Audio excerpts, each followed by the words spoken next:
Imagine acordar num mundo onde cada estrada leva a Roma. Literalmente, um mundo onde um único império controla milhões de pessoas, fala dezenas de idiomas e domina 3 continentes. Parece ficção científica, mas isso já aconteceu. E o nome desse colosso histórico era Império Romano.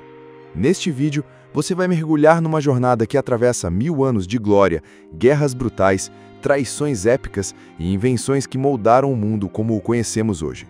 Mas o que fez o Império Romano ser tão poderoso por tanto tempo? E por que, mesmo com toda essa força, ele acabou caindo? Prepare-se para descobrir não só como nasceu um dos maiores impérios da história, mas também os segredos sombrios e surpreendentes por trás do seu colapso.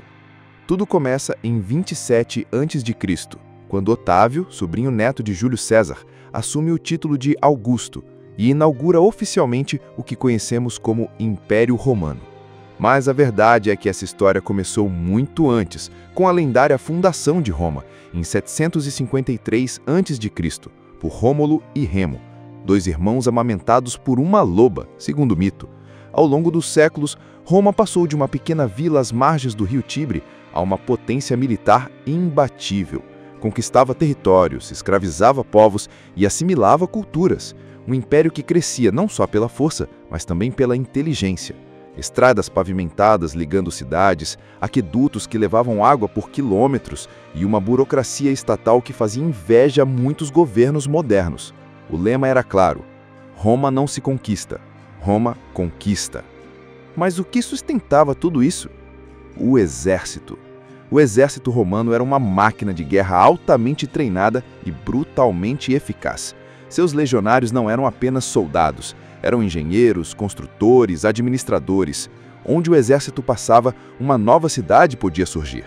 Eles impunham a ordem, mas também levavam cultura, língua e até saneamento básico.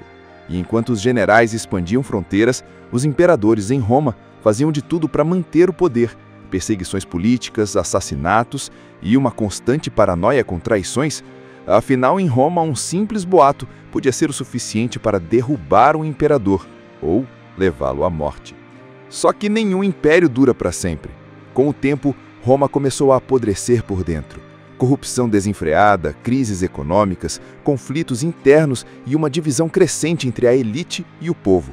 O império ficou tão grande que se tornou ingovernável.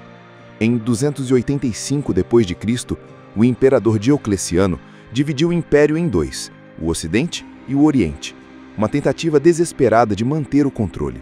Mas a pressão externa crescia. Povos considerados bárbaros, como os visigodos, vândalos e hunos, começaram a invadir fronteiras antes impenetráveis. Em 410, Roma foi saqueada pela primeira vez em 800 anos. E em 476, o último imperador do Ocidente, Rômulo Augusto, foi deposto. Era o fim oficial do Império Romano do Ocidente. Mas será que o Império Romano realmente acabou ali? A resposta é: não exatamente. O Império Romano do Oriente, conhecido como Império Bizantino, continuou firme por mais 1000 anos, com sua capital em Constantinopla.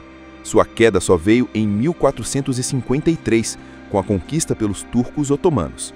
E mesmo depois disso, o legado romano continuou, no direito, na arquitetura, na religião, nos idiomas latinos como o português e espanhol e até na política moderna, o Senado, os conceitos de cidadania, tudo herança romana.